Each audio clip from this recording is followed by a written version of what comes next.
Hey everyone, welcome back to my channel. Thank you so much for joining me.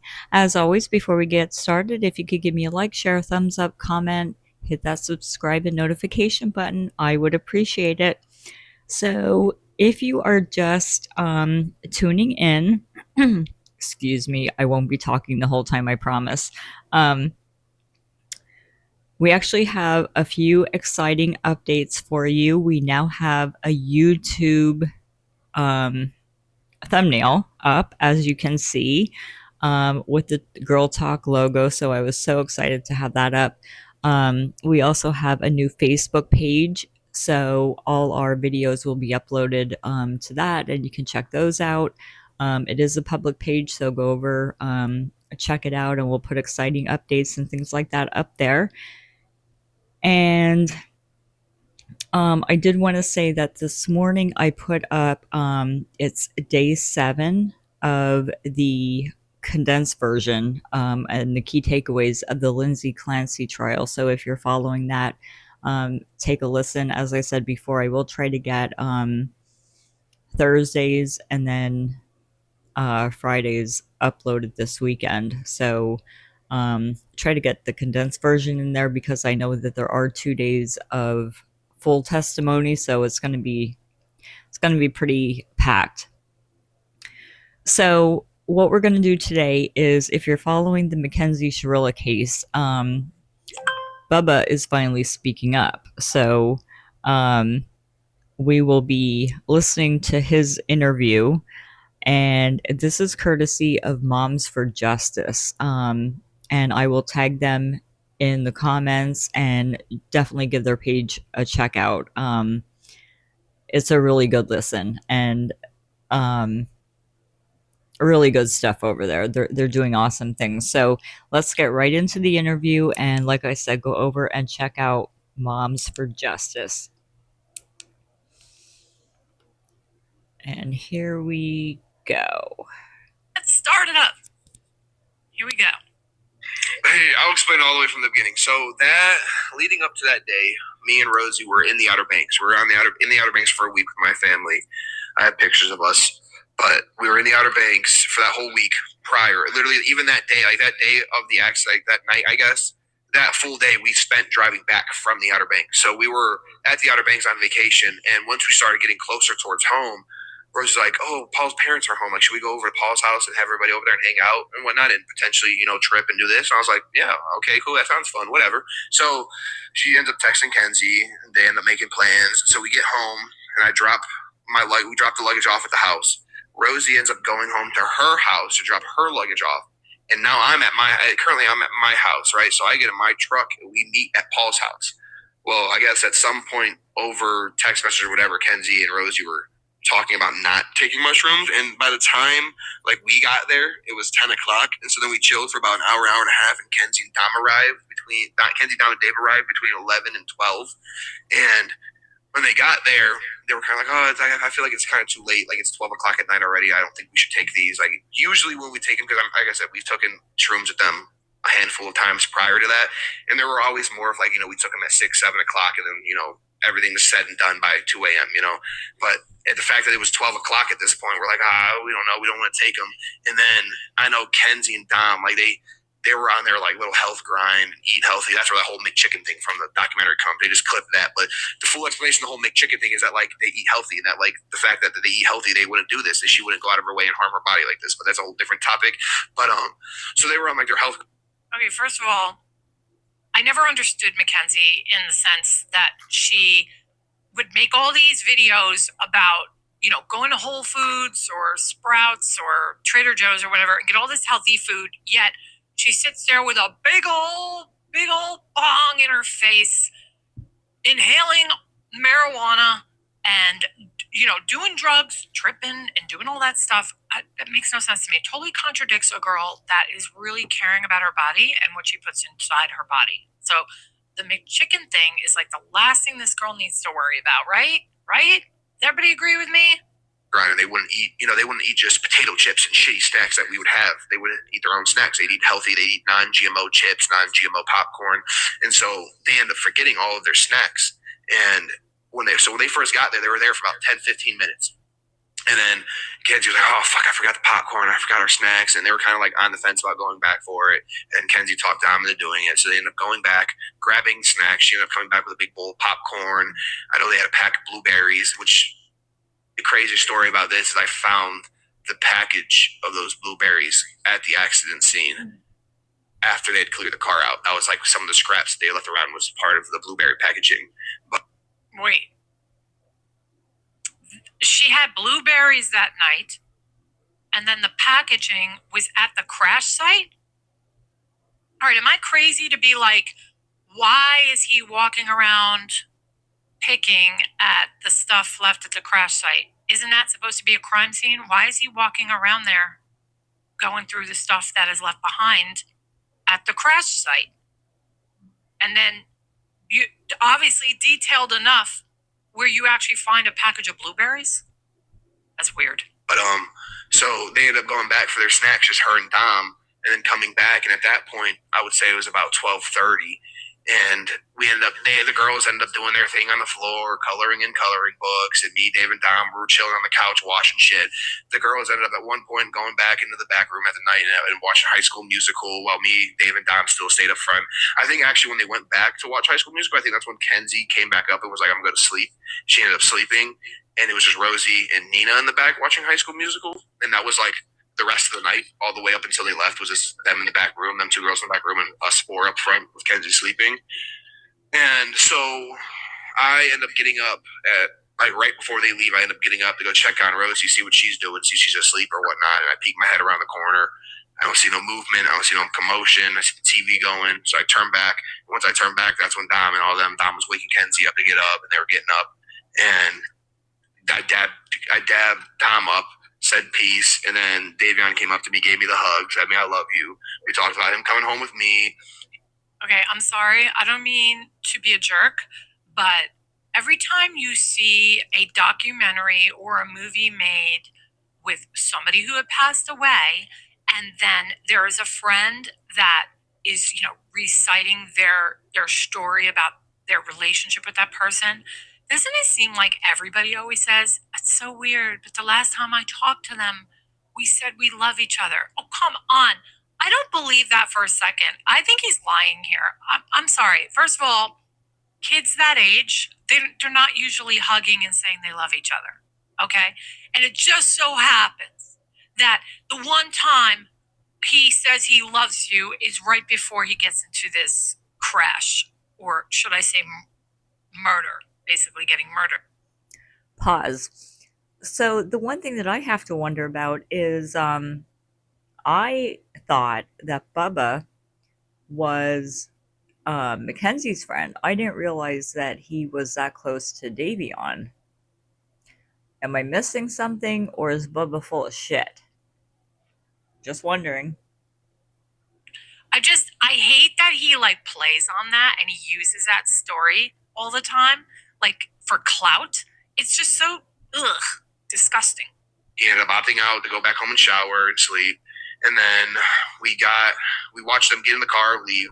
And so after that, I ended up going back into the back room with Rosie, where Rosie and Nina were, and we were contemplating if we should try falling asleep there. And I was pretty awake. I know she was kind of tired, but I know I was pretty awake. So I tried laying down for about 10 minutes. Couldn't sleep. Ended up being like, okay, let's get up. So we got up, and we ended up leaving. Well, me and Rosie drove separately because we drove separately there. And we took, so if you're familiar with Strongsville, there's two main roads that connects the southern side of Strongsville to the northern side of Strongsville. It's Pearl Road and West 130th. Yep. Yeah. Pearl Road and West 130th. Pearl Road is like that side of town. West 130th is like from east to west, is on the other side of town. And then, all right, in case you're lost, I'm re-streaming a live stream by Ivory Rose Knows. Make sure you guys check her out. I want to give her credit where it's due. She's on this live stream with a couple other people, and Bubba's on here, and he's giving his story. And, just in case you didn't know, just wanted to give her credit also. He's pretty much the only one talking on this for the most part. So I'm just re-streaming it and reacting to it. Runs north to south, So those were the two roads. So we ended up taking West 130th home that morning. And I think in my police interview, I talked about how it was weird because I never really take West 130th home. And it was just weird that I did that morning. Like, I was like one of those weird coincidences where, like, I don't know, like, you wouldn't have been able to see the crash driving down Pearl, But like, you would spend maybe, I don't know, like maybe I felt something if I drove closer to it. I don't know. I always just think about that.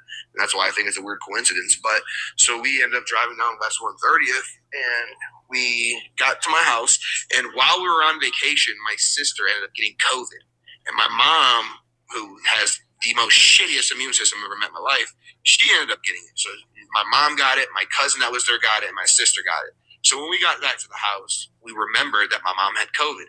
And we were kind of like, I was like, I don't know if I really want to go inside. Like, I might run the risk of getting COVID. And I was like, well, you can just chill in my room the whole time. Like, just quarantine basically in my room. My room's safe.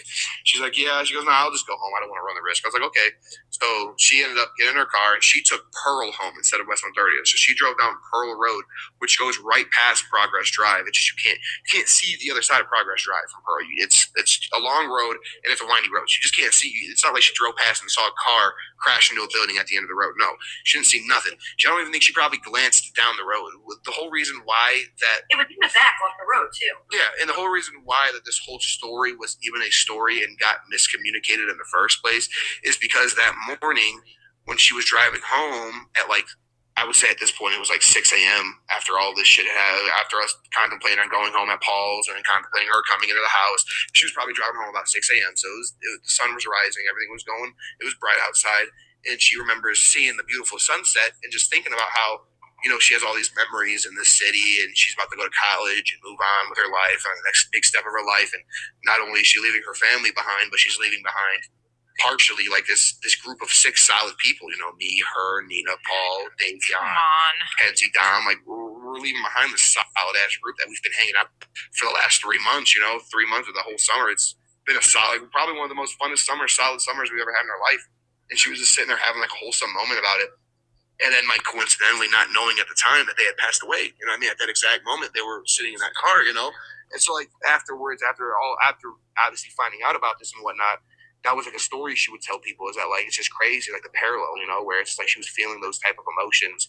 Keep in mind, they've had a long time to put this together, this story. I mean, it's just so sunshiny, right? Driving along, I mean, looking at the sunset and thinking, come on, give me a break. Going down Pearl and like not knowing that had just happened, and one of those kids that was around to hear that story is who went into the police station and like mistranscribed it or miscommunicated it in a way of, oh, she drove right past the accident but didn't call the police. No, she didn't drive right past the accident. She drove 0.7 miles away from the accident. But that's where that whole story comes from, basically. Okay, all right, hold on. Okay, so this is the big Rosie never saw the crash story. Okay, Landon is saying the whole thing got twisted here and that she was just having a reflective moment about the end of summer while driving Pearl Road. And somehow that turns into she drove past the wreck and did nothing, is what he's saying. Look, let me tell you, I'm willing to believe that she didn't literally stop at the scene. But that part could be miscommunication. Fine. But let's not pretend that the rest of the night was just some wholesome high school musical coloring book hangout. The court record shows that Mackenzie's phone, her GPS put her in that same Progress and Alameda area 3 days earlier. That's not a coincidence, people. And the prosecution didn't just make that up. And the crash itself still happened. No matter what this guy says, the crash happened at 100 miles per hour with the gas pedal pinned to the floor. And the stupid blueberry package being found at the scene is very interesting, right? It doesn't change what the black box recorded, though. All this stuff doesn't change what the black box recorded, Bubba. Yeah. Neither of us owned Life 360.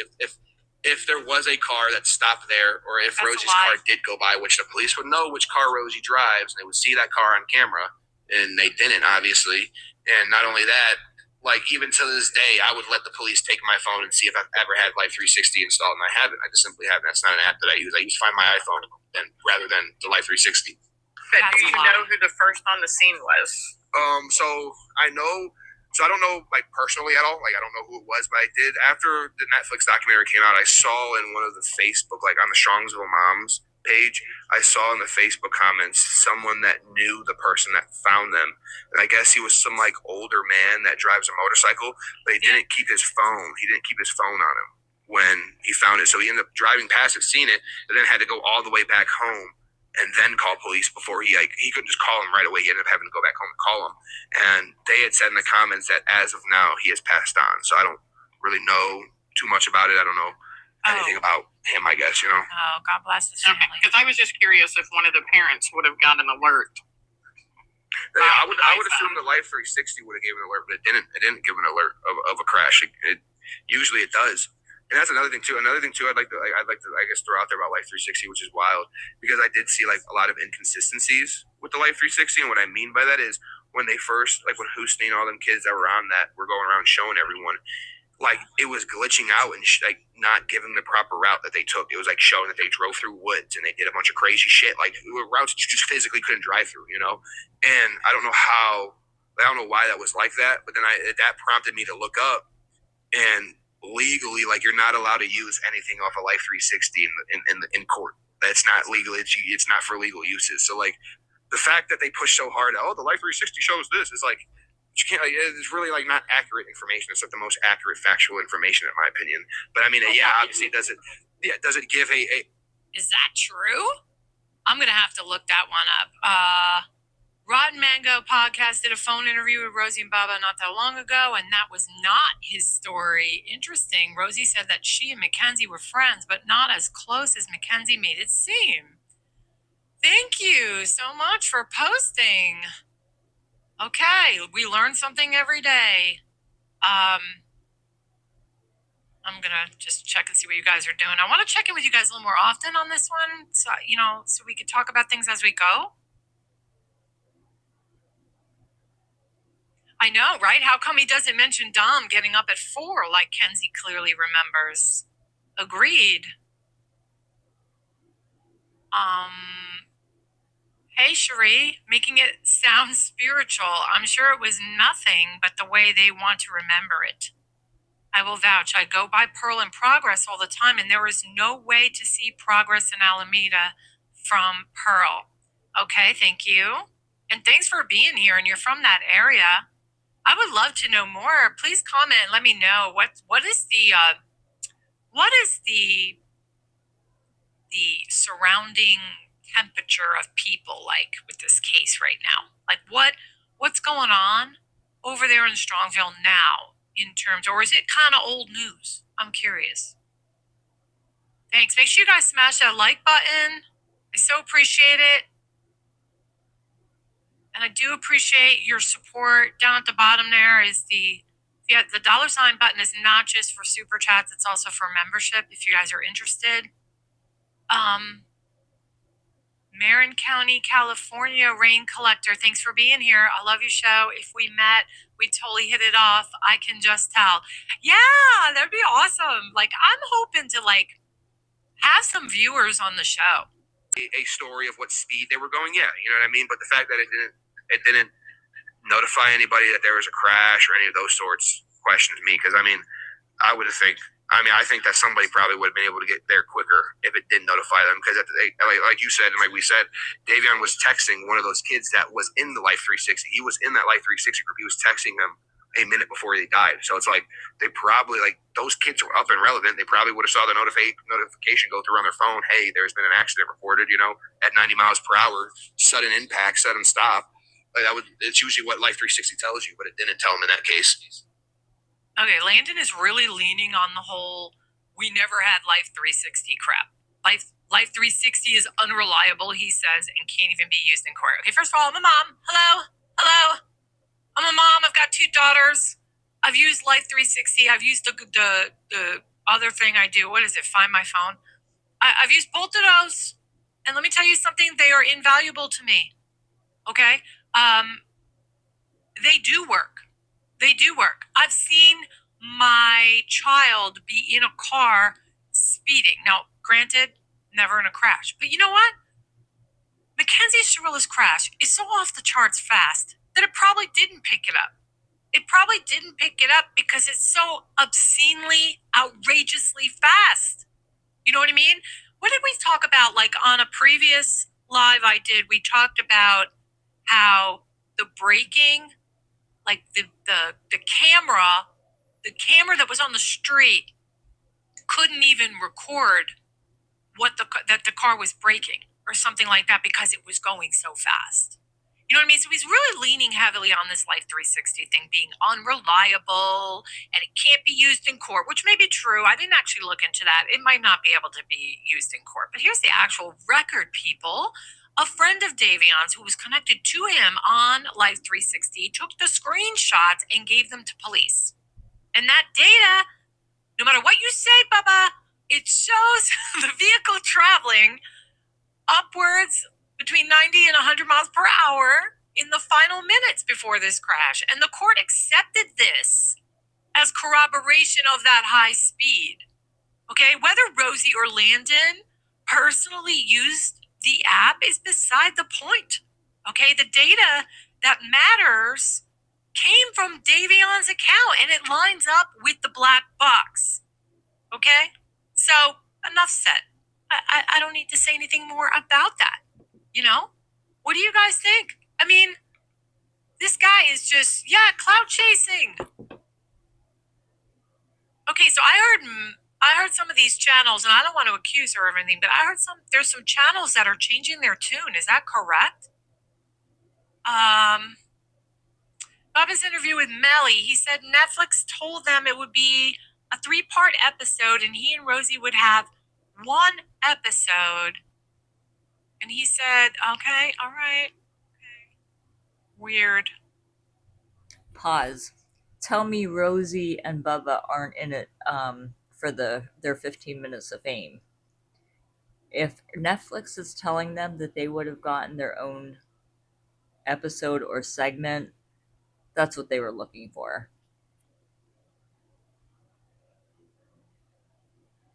Hold on a second. My video got all weird on me here.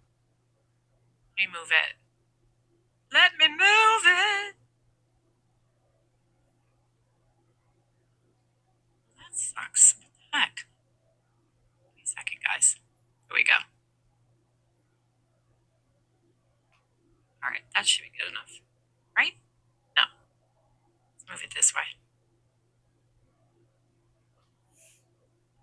All right. So, anyway, I'm sorry, I got thrown off.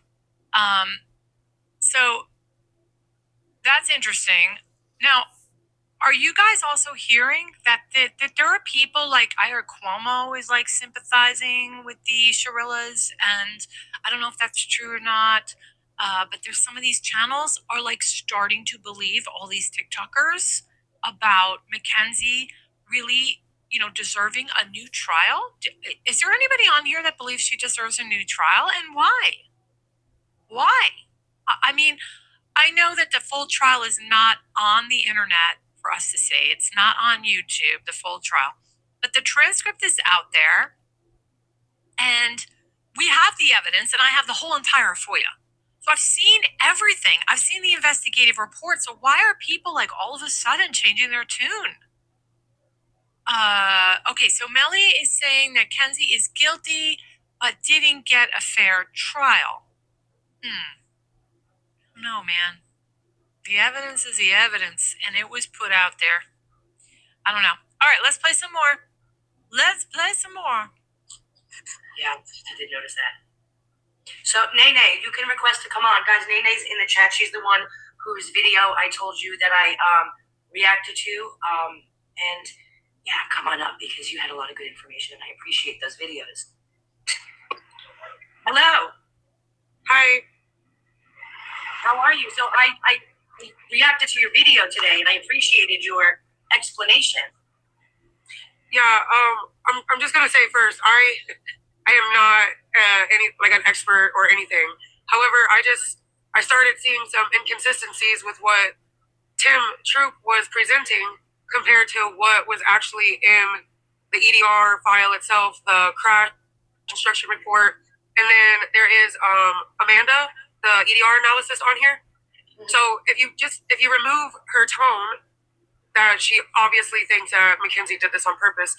Removing that and just listening to what she has to say, and in her comment section, I got, she confirmed that yes, that hard turn is more than likely part of one turn sequence. Like she was already trying to turn, and then if you look at the original report, like the police report, it shows the tire marks far before what it shows in the grand jury presentation. Like it shows her trying, like she's going towards the left, and something happened. Oh, I know that voice. That's this crazy lady on TikTok that keeps making videos about her being innocent. I totally recognize this girl's voice. You guys know who I'm talking about, right? What's her name? There is this girl on TikTok, and she's just on there. Mackenzie Shirilla, she's innocent. She's this. She's going on and on and on. Makes all these crazy TikToks. I see them all the time. That's who's talking right now. Nay. Okay. Putting it together as we go. Where she veered towards the right, hit that curb. After that curb, the airbags were deployed. Nothing could be stopped from there. So them saying that she intentionally aimed for that, the EDR doesn't show that. The EDR shows from airbag deployment until the last thing that was recorded, not the wall hit. From airbag deployment to the wall hit is like 1/1000. That's it. That's as quick as that happened. And she's already over the gears. Obviously, that's why it's showing this. And Toyota specifically says not to pay attention to the time frame. That all of these sensors you're seeing, the yaw, the steering, the brake pressure, the acceleration, those are all separate sensors recording simultaneously at one time. And so they're just separating it. I will say this too. Another thing that now I haven't refreshened up on the EDR data itself. I will say, from when I originally was like I've always been invested in this case, but when it was really like the information, we're really diving deep in the information and the facts. What I gained from it is, so tell me if I'm wrong. At 4.7 seconds, when the EDR started recording, is that when the car detected a rollover event, and that's when the airbags deployed? So the TRG5 is where the airbags were deployed, and that is where the hard steering happened. Is that when the EDR turns on? When did the EDR start recording? What caused the EDR to start recording? Because what I heard, rollover event, and the rollover event was more than likely the 46.6 degree angle the car went on when it is going up on that curb. Because you're from that area, so that's not just a curb that is like a straight angle. No, it's a curb that's going from the road up. Let me explain my theory, or what I've gained from it. So, all right, so at 4.7 seconds is when the EDR turns on. And it records. So that's the last event that it recorded. All right. So, but at 4.7 is when it recorded a rollover, and that's what they said. You said no. Yes, 4.7 seconds before impact. Yes, before impact, right? Not before the impact.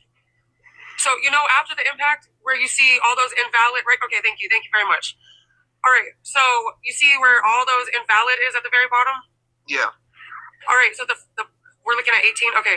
The bottom one, if you look at table 2, that is the very last thing that the car recorded. Okay.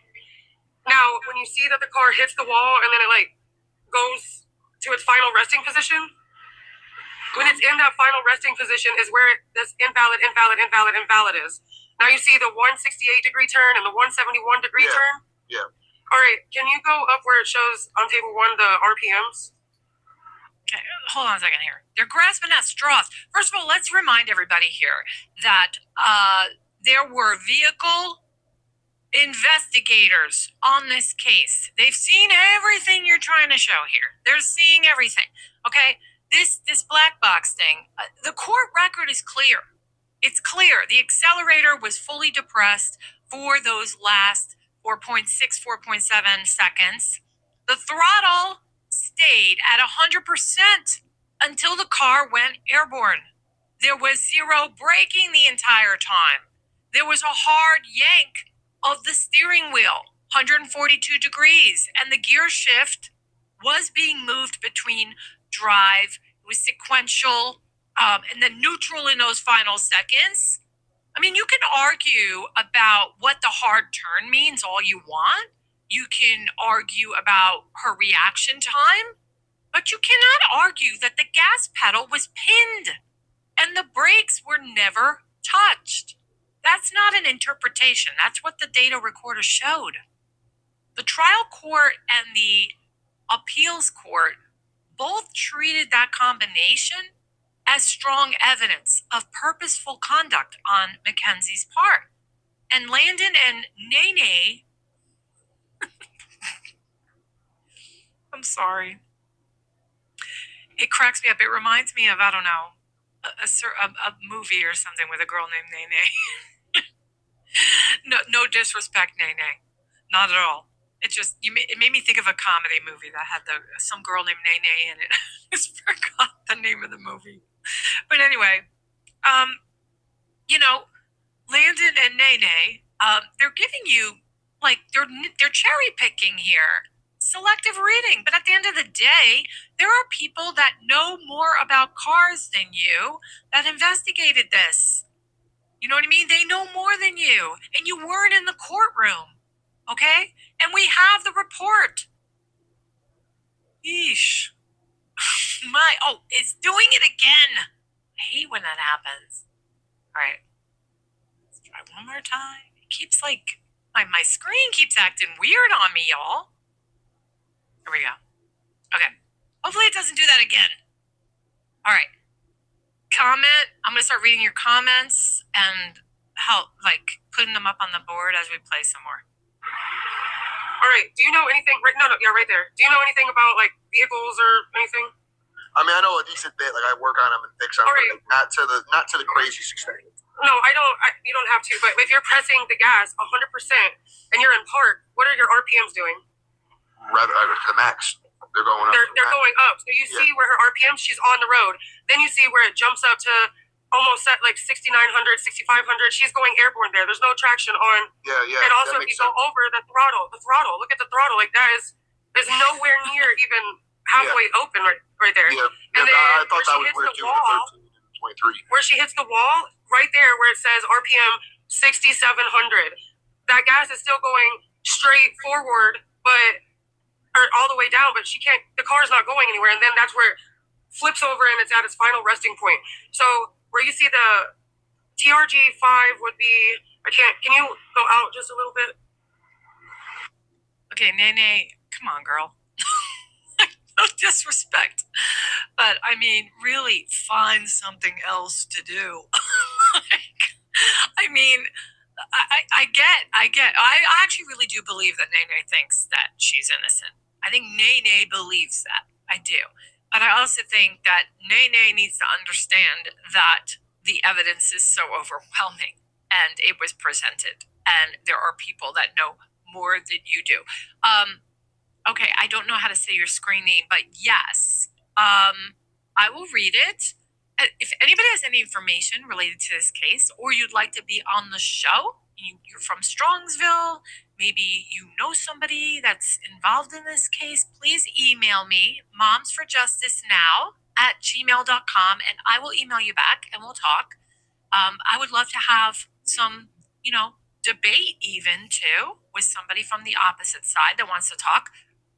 But if you are also somebody related to the case, maybe you were friends with Mackenzie, maybe you're friends with Rosie and Bubba, or maybe you're friends with Nene, just email me. Email me, and we will talk. momsforjusticenow@gmail. Also, don't forget to smash the like button right now. If you're on here lurking, don't you be shy. Smash the like button. Hit the sub button down at the bottom. I really do appreciate the support for the channel. We have super chats, memberships. So I do appreciate y'all. Let's keep playing.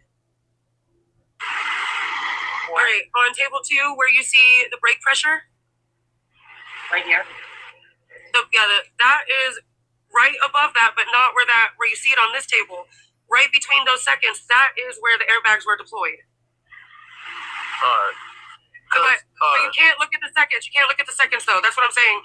That's not accurate. And it says it in this report that time is not accurate. This is all happening together. All right, because how I originally looked at it, because I didn't go too crazily deep on the table and the EDR. I just went off of what I was heard in court or what I was told, and what I had came up with was, so from the point of impact, if they're going 100 miles per hour, and I know it drops down to like 88.6 or whatever at the last recorded speed or whatever, but if you take the average of 190 miles per hour, you put that in, how far do you travel for 4.7 seconds at that speed? You travel like 230 yards. It's 2 football fields length of distance, Yeah, right? 260 feet. So at 4.7 seconds, 1 second at 100 miles per hour, you're moving 140 feet per second. So take that 140 feet and times it by 4.7, you get 600 and something 80 feet. That translated into yards is about 230 yards. So I went on Google Map or Google Earth and I put in 680 feet away from the impact point, and right there, right exactly at 4.7 seconds, where that distance is, there used to be this humongous like divot in the road. Like I'm talking, me and Rosie drove down that road at 50 miles per hour. We went airborne. Like this divot was huge. It was a huge like random just bump in the road, like just a random bump that formed there over the years of the road. And they actually, when the accident happened, before the judge could go drive down the road, they went through and they replaced that whole section of road. They removed that whole section of road where that bump was.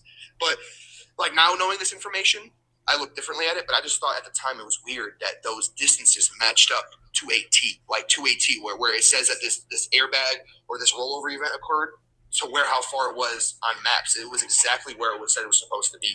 And then I did another test where I drove the road at 25 miles per hour, and I was like, so right where that divot was, I was at 25 miles per hour, and I drove all the way down to the end of the road where they crashed at. And I kept in mind the little 20 yards, 30 yards of grass up to the building. And that math even came out to be the exact same distance that they say that this whole airbag rollover event went off on. So I was believe that the rollover event wasn't caused from a curb. It was caused from that divot in the road. But now after you guys have explained it to me, you know what I mean? I've understood it a little bit more. Yeah, the rollover event, actually, the car felt like it was rolling over, and it was at a 40. Yes, he found the blueberry package from Mackenzie's Blueberries at the crash site right after they cleared the scene, I guess. So what are you doing poking around over there? I never understood. You know what really bothers me is that Bubba was apparently like had love for Dom and Davion, and like Davion and him, exchanged this, I love it. Was it Davion? Wait, maybe I have that wrong. But either way, it doesn't matter because, how it was so quick that he took a side, and now he's investigating. Now he's investigating because I think what happened is the crash came out and it enraged people, especially towards Bubba and Rosie. And now it's like, now he feels he has to prove his case. So I think he's like totally on this bandwagon of trying to be an expert. And yeah, like I would not be surprised if they use ChatGPT. I mean, everybody uses ChatGPT, right? We all do.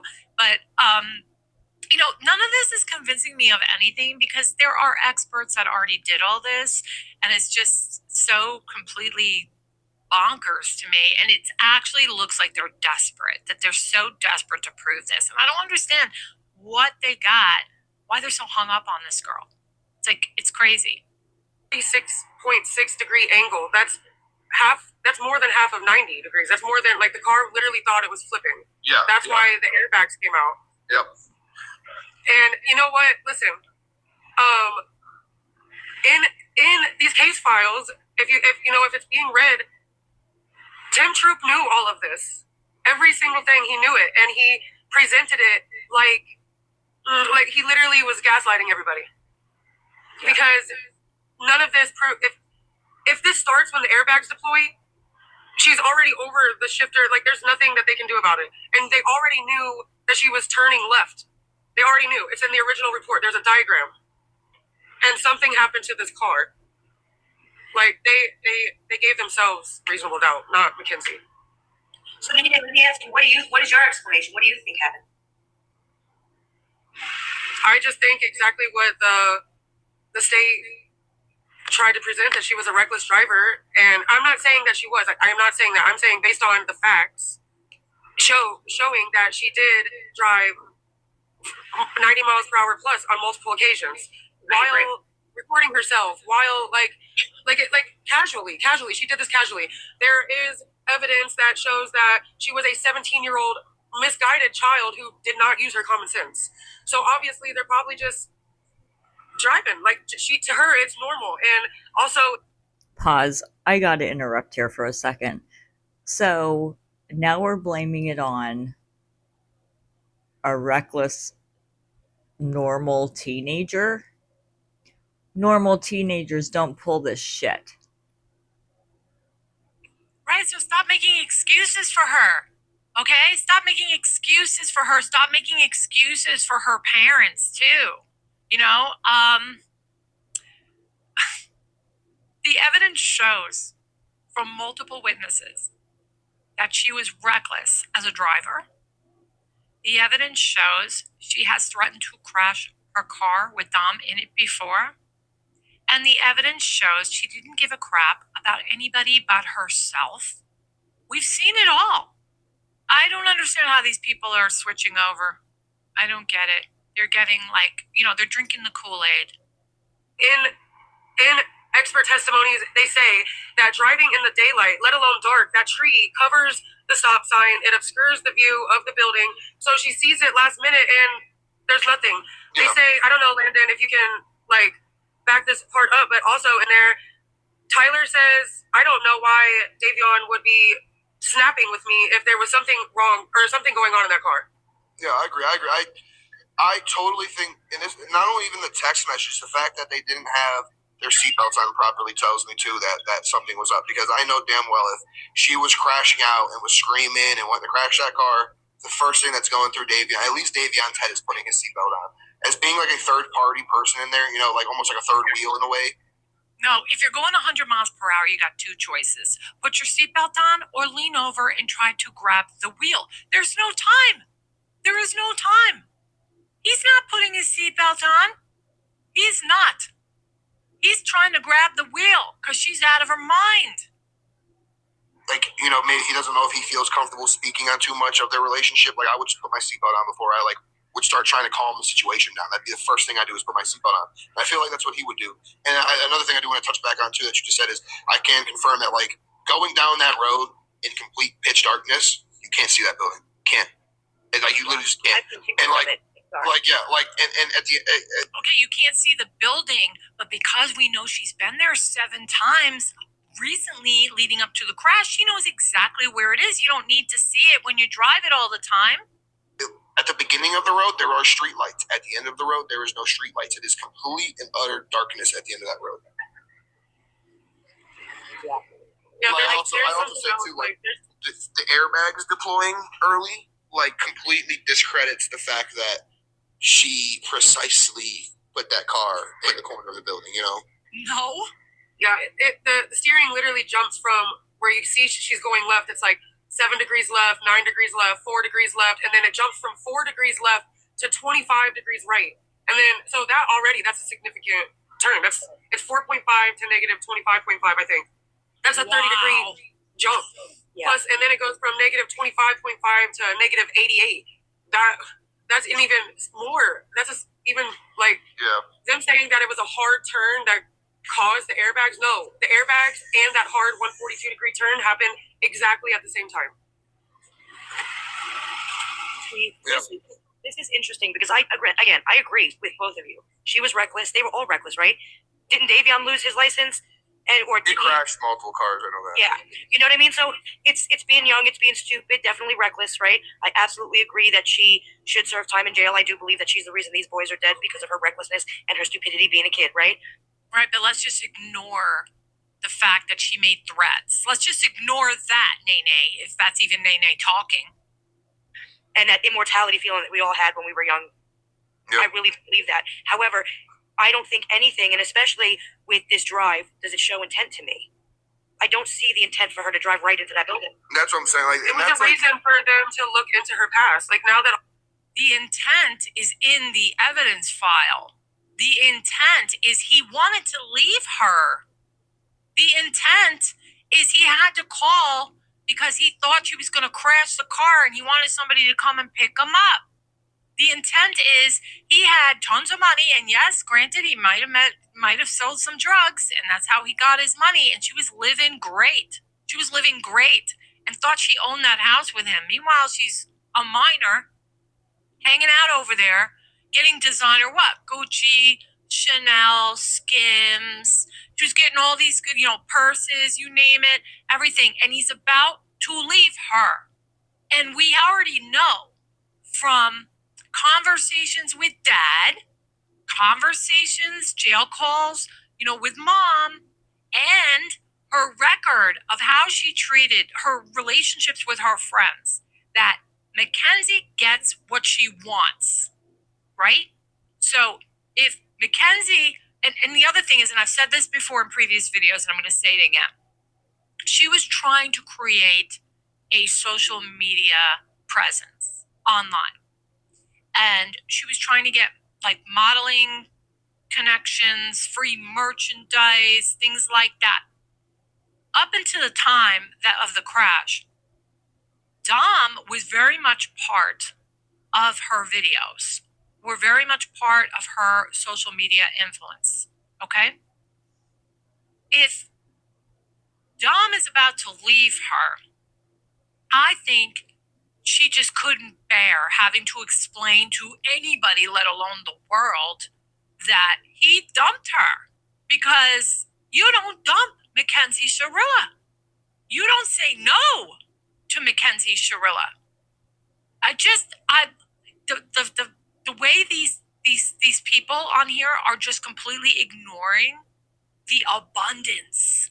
The abundance. Not just one thing, two things, because we were all stupid back in the day. We were all dumb. I did dumb things too. And you know what? I didn't ever crash a car, actually, my whole life, knock on plastic, because I think the top of this desk is plastic.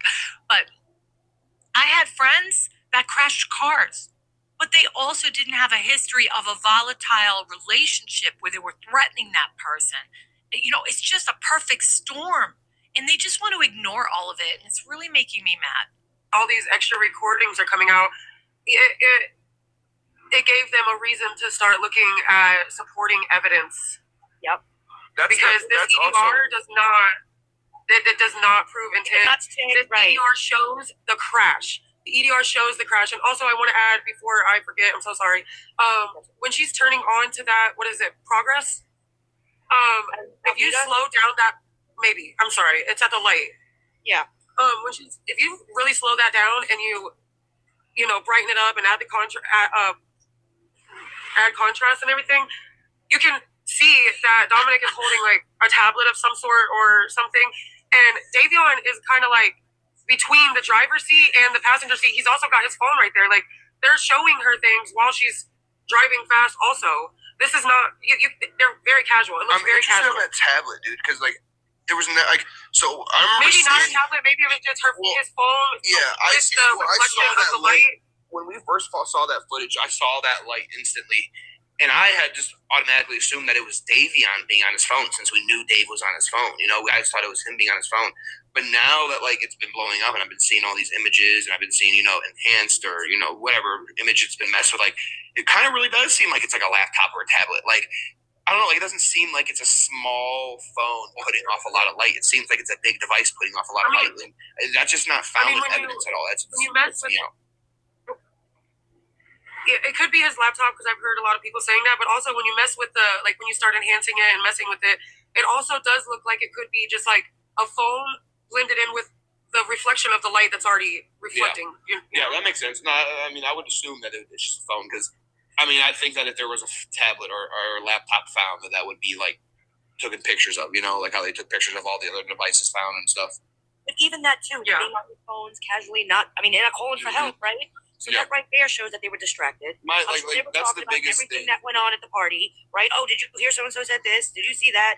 Why didn't we do anything? Like, I'm sure they were having conversations, showing phones, totally distracted, in the dark, obviously exhausted. They were at the zoo. They went to that first party.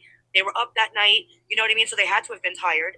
And again, that plays a big part in it. And we don't know about the drug situation. We don't know what they did before they even got to Paul's house, or if they even did anything at Paul's house, right? Even when my fucking mom found out, she found out from my head football coach, and my head football coach heard that they were on LSD.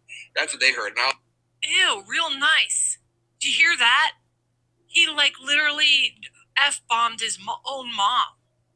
Gross.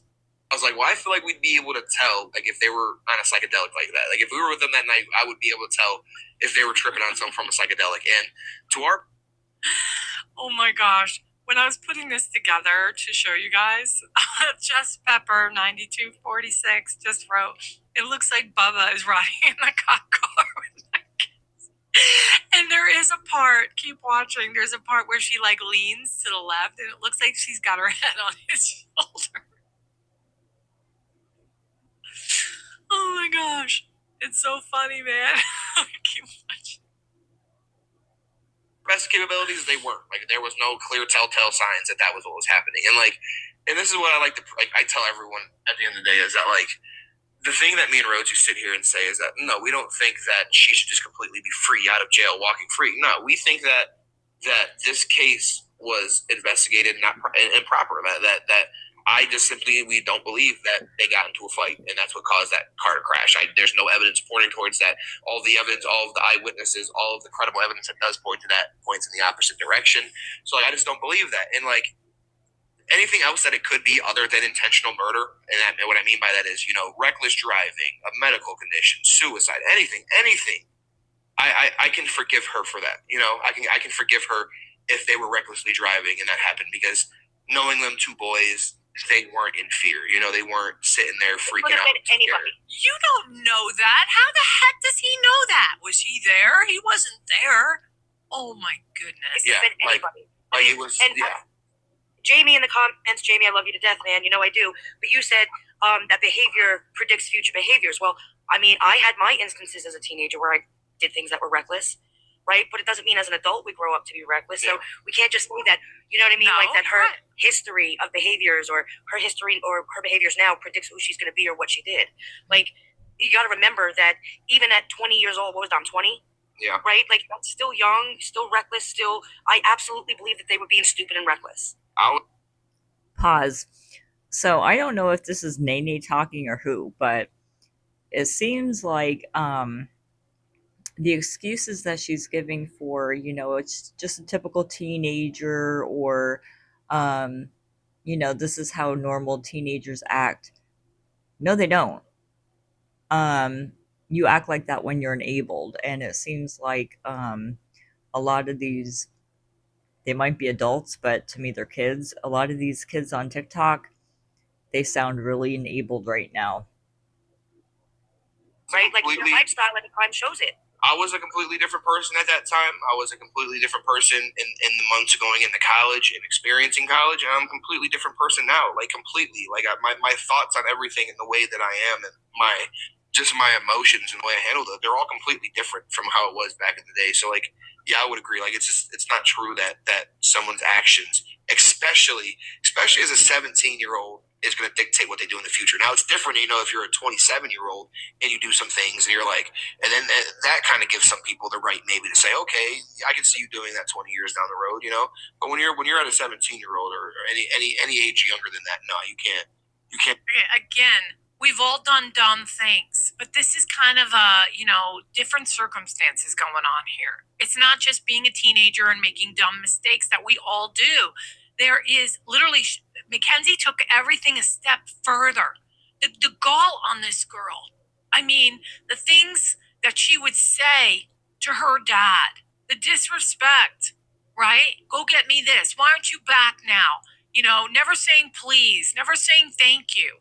You know, and then we know that the two fought like cats and dogs, and there was a lot of jealousy, and she just kept showing up at that house and then threatening to break down the door. I mean, you look, I go on and on and on. Okay, this guy is just, you know, I'd have more respect for him if he at least included all the correct information here. Take what somebody does and say, oh, that's how they're going to be in the future, you know? Yeah, I agree. Nene, you were writing something in the chat. Did you want to say something? Oh no, it was just on the comment on where they said past behavior predicts future behavior. It can. I just watched that same document where the psychiatrist said that. I was just stating like it can predict it, obviously, because she's been a reckless driver before that can predict that she did this recklessly. Right. I agree with that. Like, the way you can't just always take it negatively. I meant more towards like the maturity levels. I guess I meant more like the maturity levels in a way that, you know, her reactions are to certain situations, or the way that her and Dom fought. That could definitely be grown upon and expanded on. But if they were to present the EDR the way that it is, the experts themselves say that it is, the crash reconstruction report says, there would be no reason to look into any part of their lives at all. Yep. Yeah. Zero. So you're like, oh, I don't want them to look into their lives. You know what? It's important. It's actually important. It's important to know what happened just before 3 people got into a crash that kills 2 people. Oh, they wouldn't even looked into it. Yeah, you're supposed to look into it. At all. Well, I feel like there was a. And we wouldn't be discussing this, and we wouldn't be pulling apart every single one of her actions, because if this was an innocent person, everybody would be saying you can't judge somebody on how they grieve. Dad. And let's be real. And I'm not trying to. She's her actions, just the way she is, her attitude, her personality. She's not really likable. For all of us who went to high school, to me, she was the mean girl, right? And it is what it is. That's what she is showing. Right? I don't know her personally, and that's what we see. And I think people want to not like her. I also think that No. people wanted somebody to be responsible. They wanted this to be a murder. And so they push that narrative.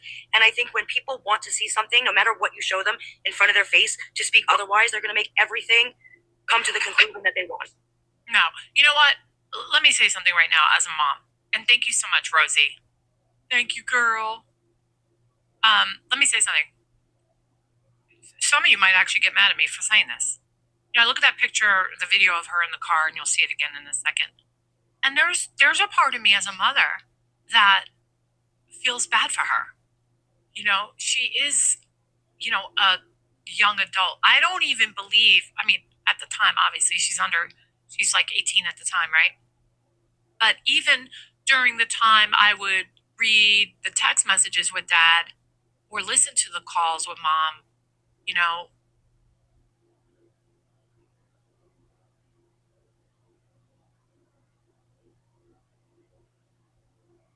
I'm like, I'll roll my eyes because I know what that is. I know what that looks like. Just kind of, skate on by, okay, without having a big tragedy happen. Because it's like, there's this time when, like, Mom and Dad doesn't really have much say anymore because they're going to do what they want to do. And then you just cross your fingers and you pray that how you raised them and you gave them enough God in their life and you gave them rules to follow and you had boundaries and all those things. And you just pray. You cross your fingers that they don't mess up because they are stupid. People this age are stupid. Okay? But this is a whole different ball of wax because it's ongoing parental failure happening since, I have no doubt that it's from before anything that we know about.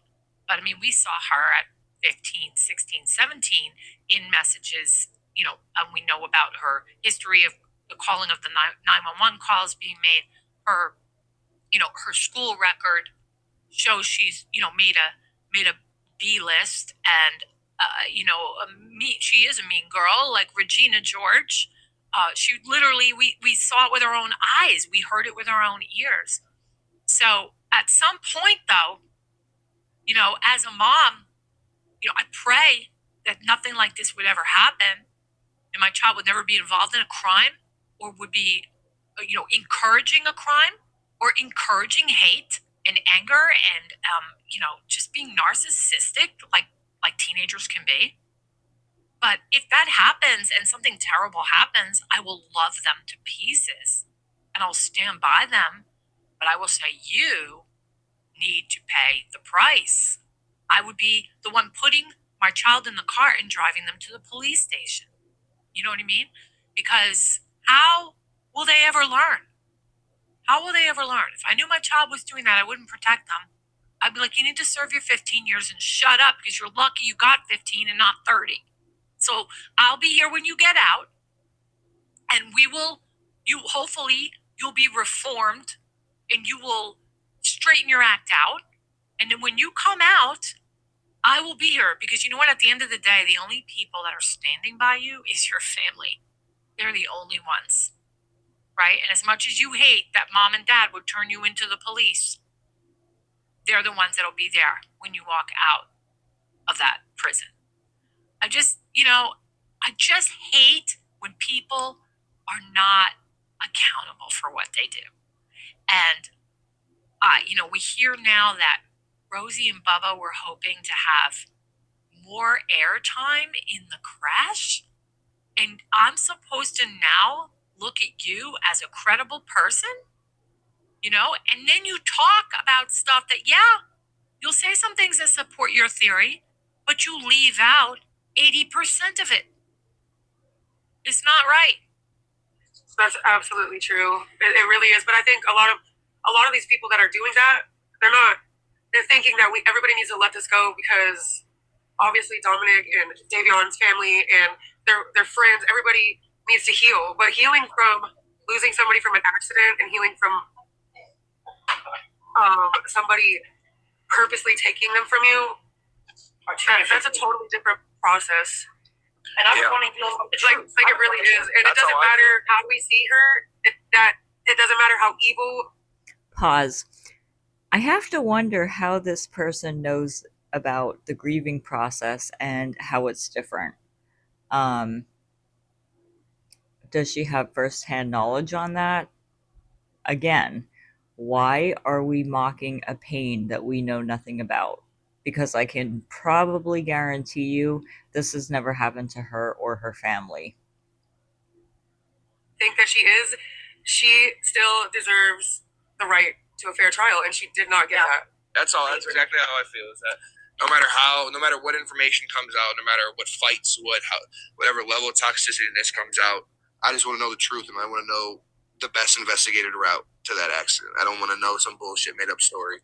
But I will say this: I'm gonna get off here. I'm gonna go get some ice cream. But there is one thing I'd like to say. I heard you mention it like a little bit ago about the mean girl, or she a mean girl, or whatever. And Okay, so this is the core of Landon's position. He'll admit that she should do time for reckless driving, but he draws a hard line at intentional murder. The problem is the court already heard the it was just reckless argument and rejected it. It was already rejected, Bubba and Rosie and whoever else, Nene. The judge specifically found her actions based on evidence were controlled, methodical, deliberate, intentional, purposeful. She chose an obscure industrial road that she had been on just days earlier. Okay? And drove it when the night of the crash happens, drives it 100 miles per hour with the gas all the way down and no brakes. And no, she didn't have a seizure. And no, it wasn't a POTS episode because my husband has POTS and I've had POTS episodes. In fact, I think everybody can say they have POTS. You know what I mean? It's like IBS. We can all say we have IBS because we've all had problems with our belly at some point, right? This is the finding of the court, okay? Upheld on appeal. And Landon is allowed to disagree with this verdict, sure. I wonder what his motive is for disagreeing with the verdict. He is not allowed, though, to act like the evidence doesn't exist. I'm curious, and I'm hoping you guys can help me with this. I have not watched The Big Sister on Hinge, that channel. I have not watched it in a while. I had her on, and I watched a few in the earlier days when she first came out, but I have not watched it, so I'm curious. What is Christine and her family's reaction to people like Cuomo and this girl Nene, and how about this Melly girl? And what is her reaction about people asking more questions or changing their tune completely? Does anybody know? I haven't caught up with her. I have no idea what her deal is. I still fully support that nothing needs to be done here. And she's right where she needs to be, where she needs to be. But I'll give him this one. The documentary did lean hard into this mean girl narrative. And, I don't know. Let me just play the rest of this because it looks like he's about to get off, but he's not. There's some more. He wants to go get some ice cream, guys. He wants ice cream. But there's definitely more here, so let's listen. I want to say this on this live because I said it on the last live is, so that whole Mean Girl Murders documentary, let me spill some tea about that. So they claim in there that her, Rosie, and Kenzie were like the Regina George and the Mean Girls, right? And they would walk down the hallways bullying people. Isn't that right? Yeah. It's crazy. We were all in high school the same year, right? We were all the same graduating class. Freshman year, Kenzie attended high school. I remember because I'd see her and Dom walk around. Sophomore year, a couple months in, was COVID. We ended up going online. All sophomore year, we were online. Junior year, it was half online, half in person, but you could opt and choose if you want to be all online. So Kenzie was all online junior year, so she did not attend the high school sophomore year nor junior year. Senior year, and I'd like to say this, let's get her attendance record of senior year, because I had one class with her where I only saw her attend that class once the entire year, the one time the entire year. So, like, this whole fucking thing of them being in high school, it was a complete big. Okay, so she missed a lot of school. But we have records. We have school records. We have accounts of other parents of children. I don't want to say kids, teens. We have parents from other kids that have gotten into fights with the Shirillas. And, even her dad talked about showing up at the school. So we're supposed to think that because you're saying that she wasn't even in class, that she didn't go to school and all those things didn't happen? I mean, right? Made up story. It was a made up narrative to feed into that. And like I said, go back and find that video that Kenzie sent to Rosie of her talking about doing her nails and talking about pearls. Whatever that date is when they it's relatively, I would say, give or take a few weeks, is relatively when they started talking a lot. Anything before that, they were not friends. They did not talk. They weren't really deeply involved with each other. So anything before that, it's all bullshit. Oh, them being in school, them being the Regina George of school, it's all bullshit. It's completely made up. Rosie in high school was the complete opposite. She was more of an introvert. She was more of had her little friend group and went about her day. I was more of the classic clown. I was the one that was, always just being obnoxious and causing a scene and causing attention to myself like that. We were two completely different opposite people when it came to that in school. And so when we saw this Mean Girls doc and saw that, they're saying that Rosie, Nina, and Kenzie were walking in a line of three down the hallway, pushing people out of the way. I'm like, that's complete and utter bullshit. It's bullshit. There is No. There was a girl that was slammed up against lockers, led by. It was done for Mackenzie, and it is I was basically, what I read was that Rosie was part of that group. And there is an actual list. When there is a list, that means you have to sit down with your friends and write down people's names. I even have the list. And they mark next to them, this person's fat, this person is trans. This guy is out of his mind. A liar. A complete liar, guys. And then before you leave, can I give you a little bit of introspect? And I agree with you. I want to be really clear.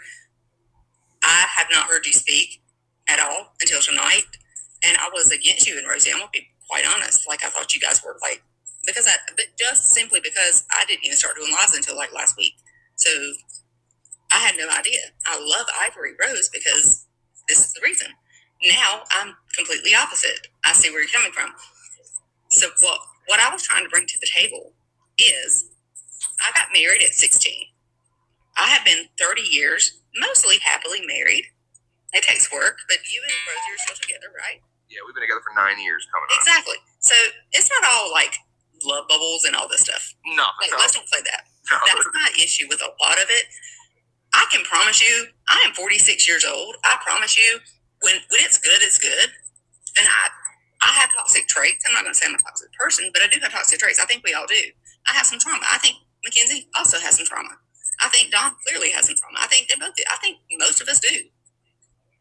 Streets, I think, claiming a whole different perspective. Her voice very familiar. What is that about? Yeah, no. I mean, somebody told me today that Melly flipped a script. Now listen, let me say something, guys. You guys know I'm fair. You guys know who I am by now, I hope. The ones that have been on here for a while. I got nothing against this girl. Ivory Rose knows. I got nothing against Nene. I don't even know who's talking right now. She's making some great points. That's true. We women, we're loud. We get pissed. We won't shut up. We text him like crazy. And the guys will go quiet. But Dom was not completely quiet. Okay? But again, I have nothing against these ladies, and I have nothing against Melly, and I've got nothing against any of them. I can disagree with them.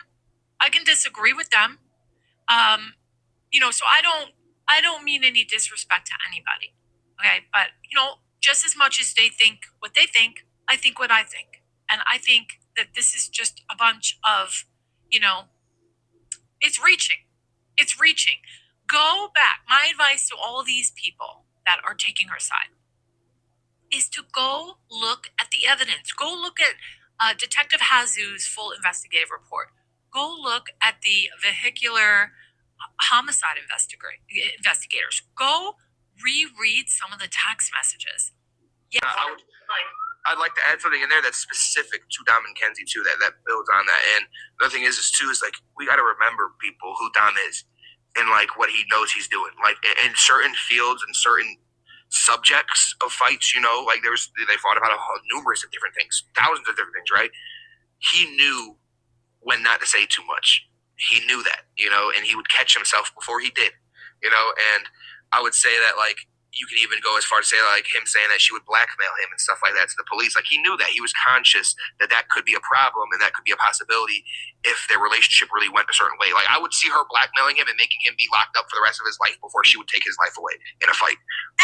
No, because her wanting Dom in her life with the lifestyle he was giving her was more important to Mackenzie than for him to be sitting in a jail cell somewhere.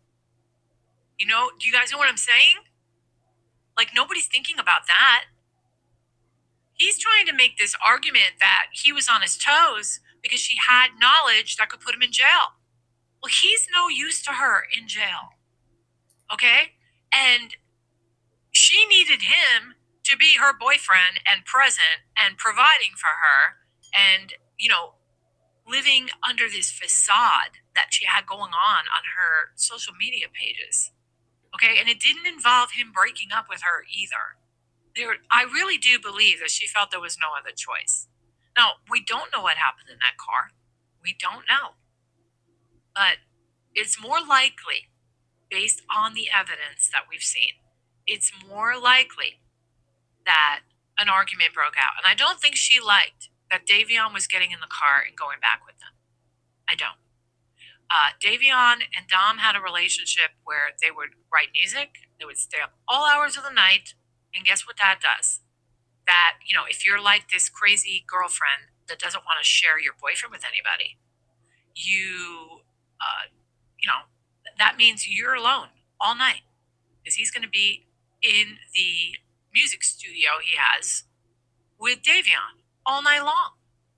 And, we were at a point, these two were at a point where she was making demands. I just, I think she was pissed even before she got in the car. And she was quietly, calmly, you do the whole silent treatment first, and then something is said. And then it's all it takes. It's all it takes. And then it's pedal to the metal. I'll show you. That's in all complete honest. So it's like, Dom knew that though. Dom knew that she had that power. And my husband knows that about me. Like that's what I'm trying to say. And whoever commented that crappy comment to me, I'm not going to get this live shut down, but of yours. Yeah, of yours. Because, marriage is work. Marriage is work. It's not all happy butterflies and fairy tales.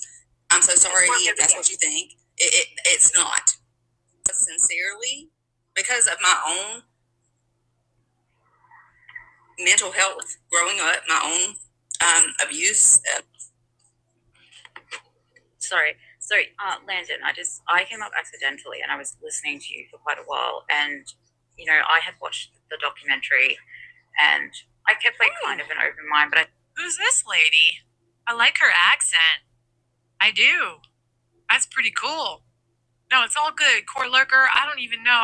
That was how many comments ago? Or I've already been listening to this thing. I completely forgot about that. But I don't recall ever being offended at all. So I put it up about something else. I think I was talking, you know what? That's what it is. I thought you were talking about Melly or something like that. But it's all good. It's all good. And listen, even this lady here, Ivory Rose Nose, she seems like a sweet lady. She seems like a nice lady. She just has an opposite opinion than me. mean, seems pretty cool, actually. The women do seem cool that are talking on here. I think you've sort of like changed the way that I'm looking at this a lot. Like, I do try and keep an open mind, especially when it comes to the media and things like that. I just want to ask, like, I'm a mum. My daughter is going to be eligible for a driver's license next year, right? Mm-hmm. Do you think that I got sort of the essence, and it's only a documentary, and you would probably know better than me, that Mackenzie's parents, that they were a bit permissive, or because I just can't. I get that to a certain extent you can't bring your children in, or but I just felt like she had a lot of like freedom to do the things that she was doing. That Amen. Like I was like that as a teenager.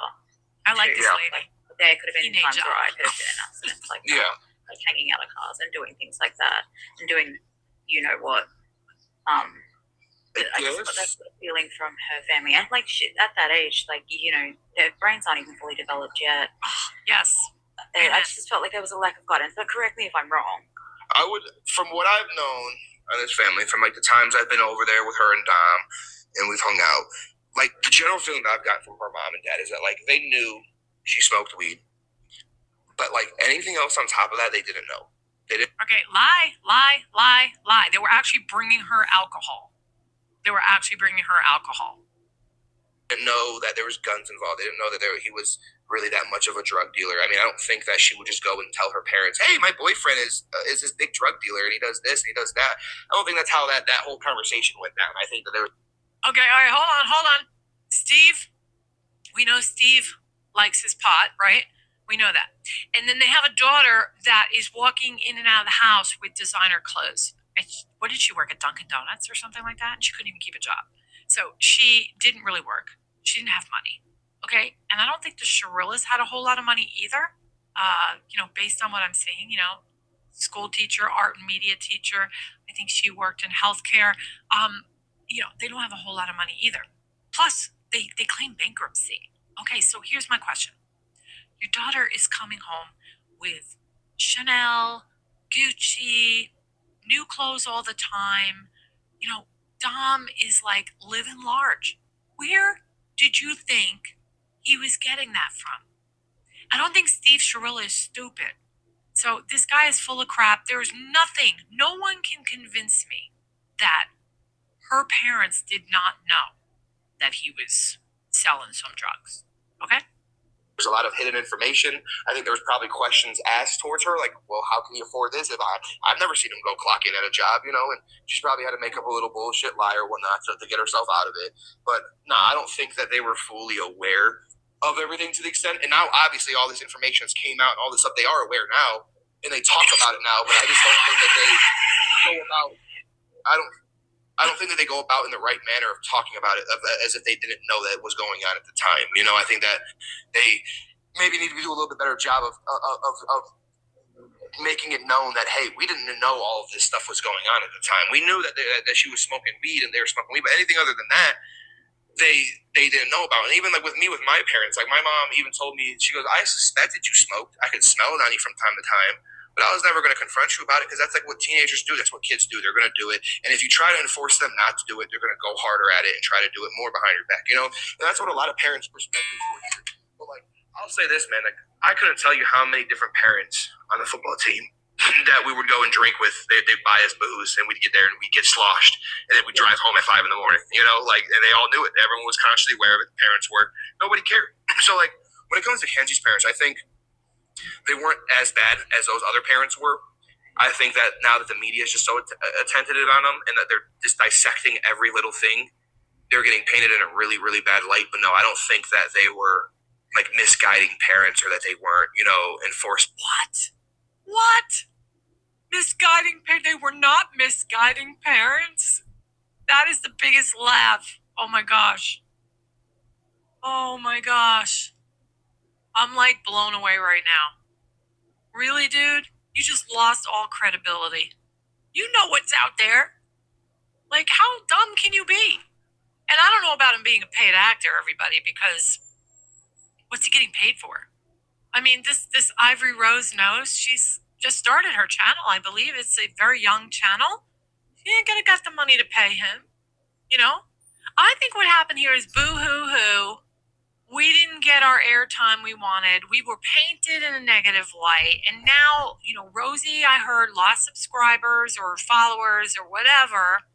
And then you heard them. They've been together for 9 years. So they're a one-trick pony show here. They're together on this. So everything coming out of his mouth is her story too, and it's very contrived and it's been spoken about together. Trust me. And they're a team. They are a team. But for him to think that he could get on here and talk about them not being misguided parents, like, what planet are you on?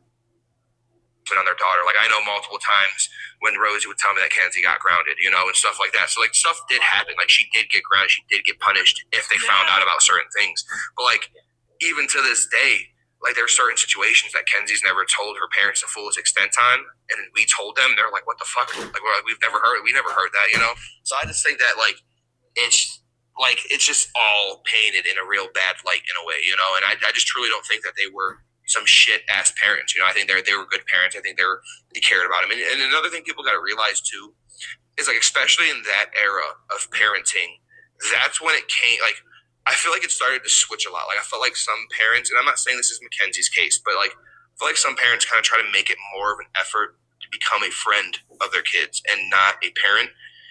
Yes. Okay. He's right about this, and that's exactly what Natalie is. She acts more like one of the a schoolgirl friend.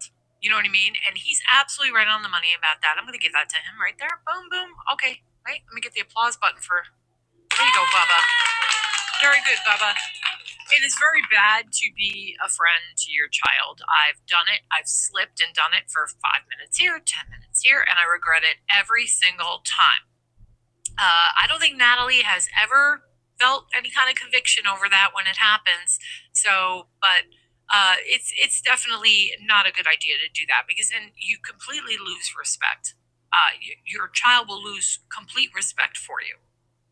Not in a bad light though, not in a bad way. Like, I know so many parents that would, like, still parent and punish their kid, but then still approach them and act with them, and, like, when their friends are over, as if they were a friend, and they're not going to sit there and enforce and be some Karen. They're going to be a little bit more chilled, a little bit more laid back when friends are around. And then that kid might hear about it once those friends leave. That's something that we just don't know, but that's something that's between them. So I just think that, and that's another thing too, is that, like, we can't base their parenting skill just solely off of the text messages shown. Oh, yes, we can. With them, we can. The warm milk, the him driving all over Strongsville to get her anything she wanted. Okay, no, please, no, thank you. And then when he took too long, it was, gosh, when are you coming back? And then, like, all her dirty words and nasty mouth that she's got. And and her dad coming out and saying that he knew she smoked weed. Okay, like I know, like I said, my parents knew that. I know a bunch of other parents probably knew that. So it's like, it's not really a bad thing, and it might vary on areas that you're from, or if the local, or like the little local city is a little bit more religious than your big hometown city that's 15 minutes from the main city. Like, so there's so many different variables that vary in that aspect, and it's just the simple fact that it's being broadcasted for the whole entire world, and the whole entire world consists of so many different people with so many different beliefs on how to parent a kid, that, like, eventually it just, people are just rolling with what the majority is saying in a way. And I'm not saying that, maybe there's some things that they could have punished her more on, or they could have enforced more on her. Yeah, I mean, you could say that with every fucking parent nowadays, It's just the simple fact that they got blasted in the media. Do you think that the documentary painted them in a bad light?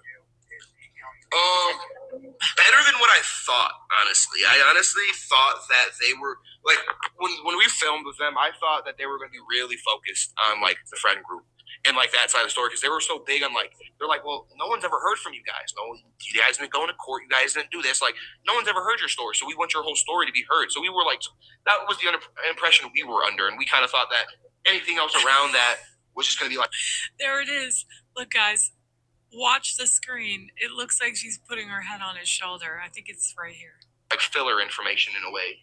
And I do think that there was a lot of information that they left out that would have helped her parents out, and things like how Dom had made a scrapbook that month of like their love life and was sending her love letters and was putting pictures in there, and that was all in the documentary. But they cut it out. They completely cut it out. Didn't put it in there, and it's like, but that shows how they weren't on the stage of breaking up that week or that. Well, then show us. Where are all these love notes and everything? It didn't come out. And look, God, the Lord knows that everything's come out on this case that's out there. So where are they?